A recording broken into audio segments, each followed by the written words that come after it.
প্রধানমন্ত্রী, পায়ের তলাতে রবীন্দ্রনাথ, বিবেকানন্দ ইত্যাদি ছবি আপনারা এতদিন দেখে এসেছেন।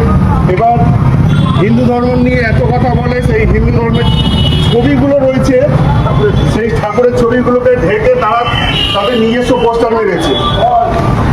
এই তো বিজেপির চরিত্র।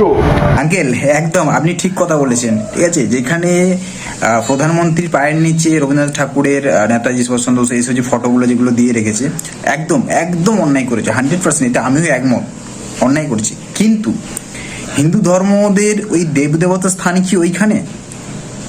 হিন্দু দেবতাদের দেবদেবতা দেবী যত আছে, ঠিক আছে, তাদের স্থান কি ওইখানে? মানে ওই বাড়ির পাঁচিল মানে দেখার জন্য নাকি?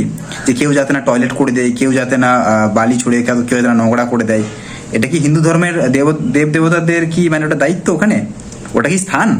হ্যাঁ, আগে এর উত্তরটা দিন তো আপনি, তারপরে বড় বড় ভাষণ দেবেন, ঠিক আছে। এইসব মানে এক কথায় করছেন কেন, বিবাদী বাঁধাচ্ছেন কেন? এটা অন্যায় করেছে, ঠিক আছে, হ্যাঁ অবশ্যই অন্যায় করেছে। যে পোস্টারের নিচে যেটা বানিয়ে দিয়েছে অবশ্যই অন্যায় করেছে, কিন্তু আপনি এরকম বিবাদ বানাচ্ছেন কেন আপনি? হ্যাঁ, আগে যেই মানুষগুলো ওই ভগবানের যারা যেই ফটোগুলো মানে মূর্তিগুলোকে নিয়ে যারা দেওয়ালে দিয়েছে, আপনি তাদেরকে গিয়ে আগে বলুন, তাহলে হয়তো জানবো যে হ্যাঁ একটা ভালো কাজ করেছেন। সেই ক্ষমতা তো আপনাদের নেই। বড় বড় ভাষণ দিতে আসেন সোশ্যাল মিডিয়াতে এসে, তাই না? আগে ওগুলো বন্ধ করুন। দেবতাদের স্থান কোথায়? ওই রাস্তাতে? আমাকে দেখাতে পারবেন যে একটা মুসলিম ধর্মের, ঠিক আছে, মুসলিম ভাইদেরকে বলছি প্লিজ রাগ করো না কেউ, মুসলিম ধর্মের কোনো মসজিদের ছবি বা কোনো ওদের যে ফ্ল্যাগ হয় কোথাও দেখাতে পারবে আমাকে? রাস্তায় মানে পড়ে আছে বা কোথাও রাস্তায় রাখা আছে, দেখাতে পারবে? দেখাতে পারবে না, ঠিক আছে। এই আমাদের কিছু কিছু মানুষগুলোর জন্য না এই হিন্দু ধর্মের বেশি অপমান হয়।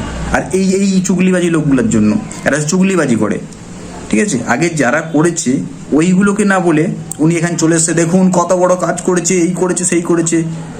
পাগলা চোদাগুলো মানে কোথা থেকে আসে কে জানে। বড় ভাতারিরা কোনোদিন বদলায় না।